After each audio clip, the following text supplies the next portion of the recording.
Good morning, everybody. Unfortunately, for some reason, Facebook wasn't able to add me on to Ivy's daily broadcast, so I'm deciding to do this one separately. I think was a great suggestion she had that I should do a separate broadcast to try to get the message of today on Facebook. I think it's a wonderful idea. We've been reading from my book, Things I Wish My Father Had Told Me. And if you happen to have a copy of the book, I'm on page 68 of the book. I'll be reading pages 68 and 69. And what I'll probably do is interrupt myself several times as I read to go on more explanation about what I'm actually reading. So the title or the thought, the encapsulated thought that I have for this particular section is love is not deserved, for if it were deserved, it would not be a gift, but a wage. And it begins this way. Do you treat love as a gift, or do you treat love as payment? However you treat love, you receive it, both from yourself and from others. This is so important to recognize. The way you treat love is the way you receive it. And as we talk about it more, I'll go into more explanation. You'll understand exactly what I'm talking about. Whenever I cross paths with a judgmental, antagonistic person, I feel pity. The more they judge me, the more pity I feel for them. Have you ever met somebody who has nothing good to say about anyone? They are the person who is most likely to find the most wrong with anybody else. Well, there's a reason for that. There's a reason that that person is the way they are. And I talk about that here. Why? Because as horrible as they are to me, they are even more horrible to themselves. That is the law of judgment. You cannot be judgmental and fault-finding towards someone else without being even more judgmental and fault-finding toward yourself. This is an immutable law. This is something that I have found over and over and over again to be true. Show me a critical person, anyone, and I will show you a person who is even more critical towards themselves. Show me a hateful person, and I will show you a person who is even more hateful towards themselves. Now, can you imagine living in their skin? Can you imagine having the self-talk that they have, constantly putting themselves down? Because it is impossible for a person to have the personality where they put people down without it turning on themselves. However you treat others, the law is that it turns back on you. You suffer more for what you do negatively to other people than you make them suffer. That is a law, and that is a fact. People who can only find fault with others constantly put themselves down. People who can only find fault with others constantly put themselves down. They may not tell you that. They may not tell you that's what's going on in their mind, but I promise you that is what's happening. They don't believe there is much that is good about them, even when they brag about themselves. And this is another telltale sign. Meet someone who is constantly talking about themselves and their accomplishments and what they're doing.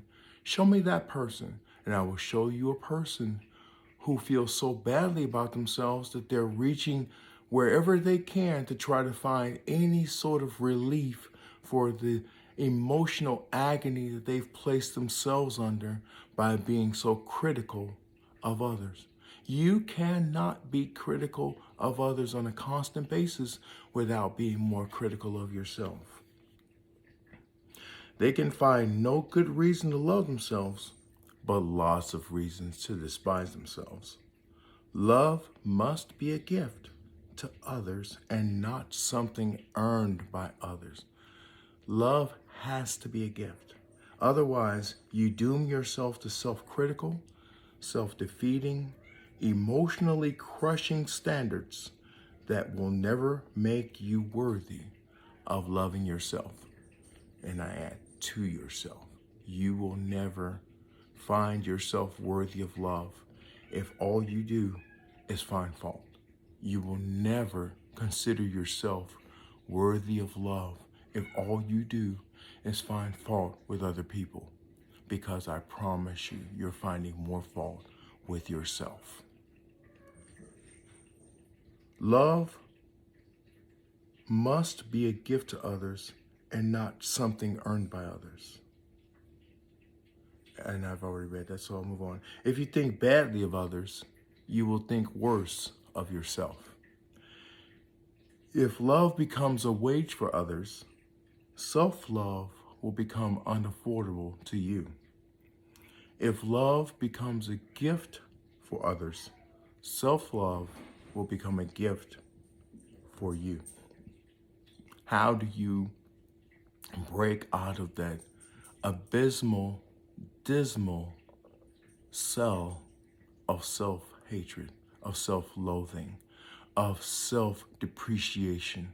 You do it by the way you treat other people, because in the law of caring, how you treat others is going to turn back on you. It will be a direct reflection of how you treat yourself. And you cannot treat yourself, you will not treat yourself emotionally better than you treat other people. You may have more mercy for your sins, for the things that you commit that you wouldn't tolerate from other people, but that's not the same thing. It's not the same thing as loving yourself. It's not. And please, as I go in the book, recognize that when I say self-love, I don't mean selfish love. There's a huge difference between self-love and selfish love. Self-love only cares about meeting one's own needs. Selfish love only cares about meeting one's own needs and says too bad to the needs of others. With self-love, you show yourself mercy because you show others mercy. Self-love is gentle and forgiving with you because it is gentle and forgiving with others. Self-love gives you the courage to rise again when you fall and motivates you to help others rise when they fall. Self-love doesn't rehearse mistakes you made in your past because you don't remind others of mistakes they made in their past. So this is basically saying the way that you treat others, you train your mind to treat yourself, because those are the patterns that you are creating in your mind.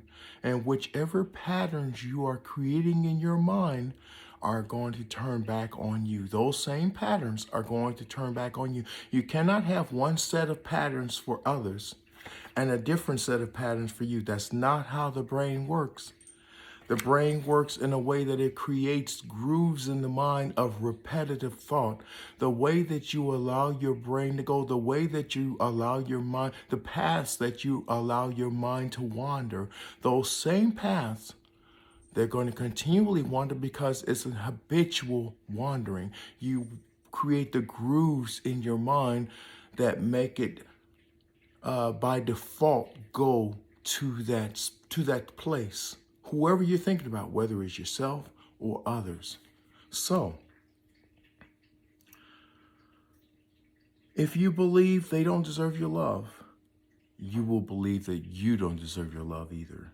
And the proof of this will be a miserable life. So love them anyway, and thus love yourself. So let me finish by asking you this question. You don't have to answer it. You don't have to answer me. All I want you to do is think about this.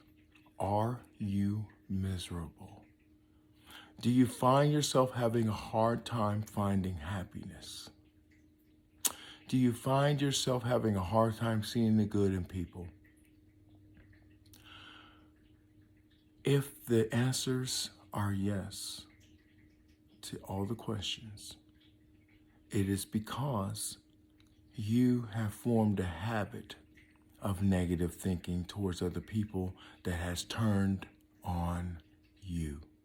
If you want to change the way you see yourself, it's not simply putting a bunch of positive affirmations on the mirror or the refrigerator or different parts of the house and saying them to yourself.